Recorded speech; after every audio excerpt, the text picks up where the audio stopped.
Fala, galerinha do bem, show! Samurais do conhecimento, beleza, galerinha? Muito bem, hoje nós vamos falar aqui no nosso momento Pílula do Conhecimento, né?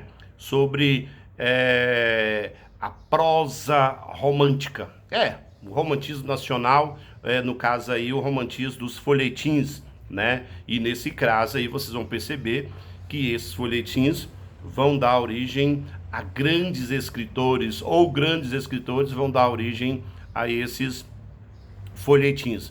Muito bem, para nós entendermos como surgiu esse novo tipo de escrita, primeiro que nós temos aí o entretenimento de cor local, influenciada sobretudo por aquelas pessoas, né, que tiveram aí uma ascensão financeira chamado a burguesia.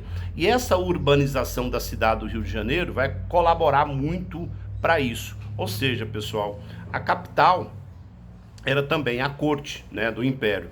E vai ser uma sociedade extremamente consumidora, né, a aristocracia rural e os profissionais liberais, que são os jovens estudantes.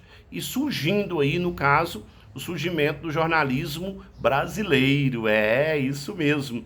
Então, quando se fala do entretenimento da cor local, queriam uma literatura, né, que falasse sobre aquilo que nós tínhamos, né, as nossas características, as nossas ideias.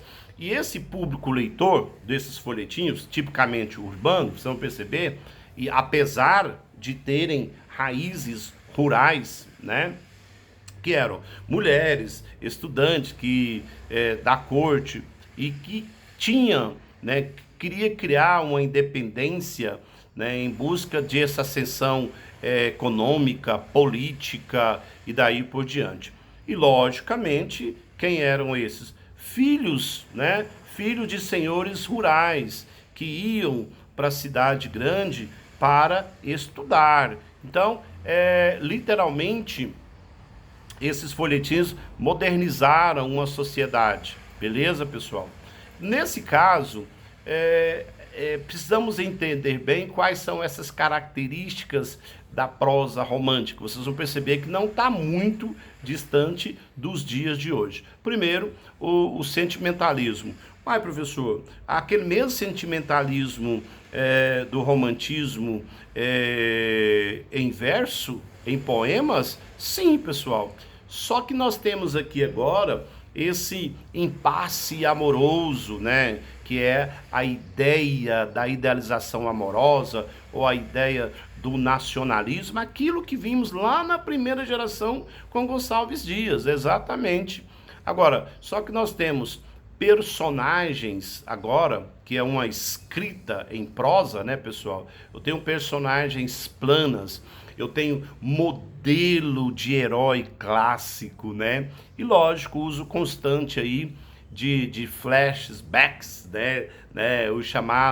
O finado happy end, o final feliz. Pessoal, por que cor local? Quando eu digo cor local, pessoal, é porque é a ideia de valorizar os aspectos nacionais ou regionais. Então, não é muito diferente dos poemas, só que agora eu tenho histórias sendo contadas, né?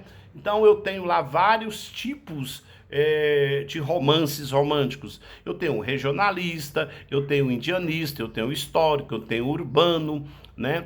E no regionalismo, pessoal, simplificando bem rapidinho, nosso tempo é curtinho aqui para não cansar muito vocês, é uma visão romântica idealizada do país, né? Sobre si mesmo, né? É aquela valorização da etnia, né? Do linguístico, do social, do cultural e daí por diante. O indianismo é a exaltação do índio e da natureza nacional, já que ele quer celebrar a ideia da pureza do índio, né? Da pureza do índio, ou seja, o índio ainda não foi corrompido pela sociedade, então ele vai ser tipicamente o herói brasileiro, já que nós não temos aí a ideia do medievalismo. E o histórico, pessoal, busca aí literalmente um passado glorioso, né, do país. E o urbano, logicamente, a comunicação direta aí com o público burguês, aquele que eu falei anteriormente, que ele vai ser muito citado, essa literatura urbana. E retrata aí, nesse caso, você vai perceber as relações do cotidiano.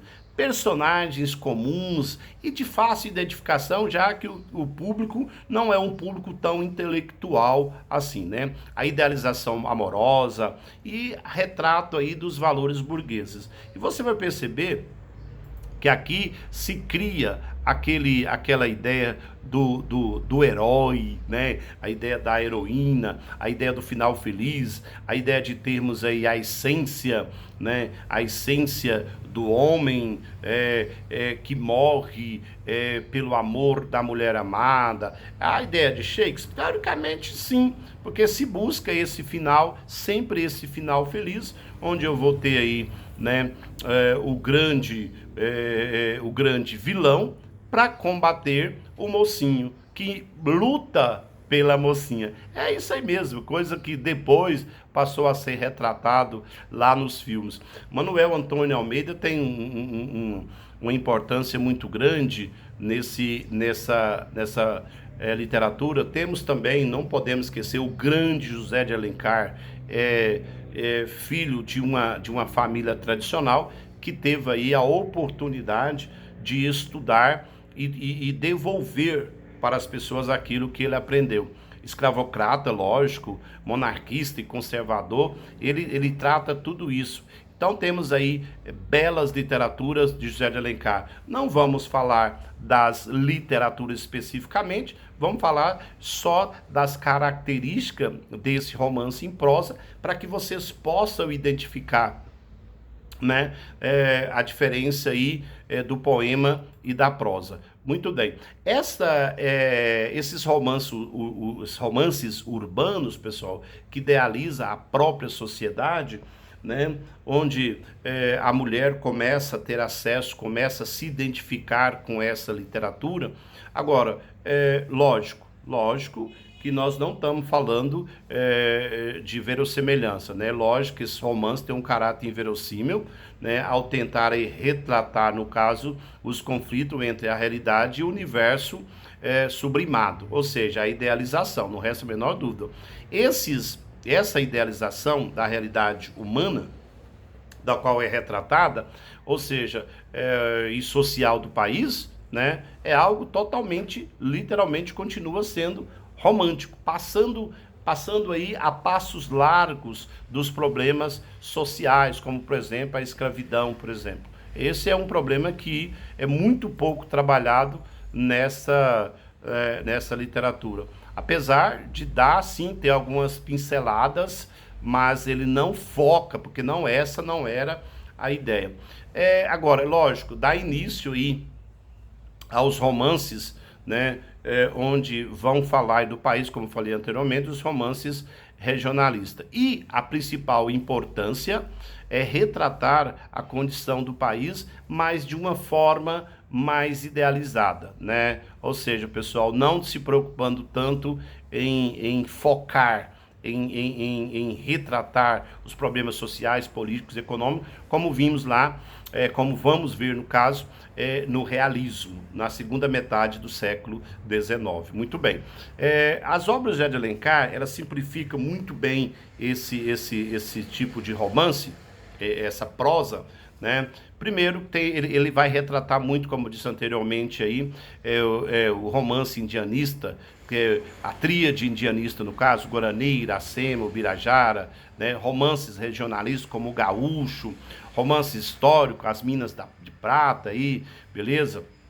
Guerra dos Mascate, tem várias obras, né, pessoal? Romances urbanos. Esses romances urbanos é o que foi mais evidenciado. Quem não leu 5 Minutos, A Viuvinha, Lucila, Dívila, né, Sonhos de Ouro, Senhora, quem não leu Senhora? Quem não leu, tem que ler, né? Onde vai retratar a ideia do capitalismo, de uma sociedade extremamente, onde temos aí o casamento por interesse, temos aí, né, onde as pessoas literalmente já começam a se enveredar para os problemas, presta atenção, ele não foca, mas ele já começa a dar uma pincelada que isso vai ser novamente tratado, sobretudo na pessoa de Machado de Assis, lá no Realismo, né? Casamento por interesse, adultérios e outros temas. Beleza, pessoal? Então, esse romance em prosa tem uma importância fenomenal,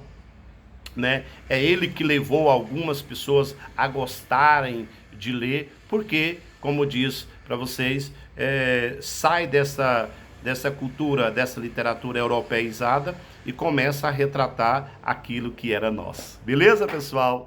Então, beleza. Um grande abraço para vocês. Espero que vocês estejam maravilhosamente bem ao ver e ouvir esse vídeo. Aquele abraço, pessoal.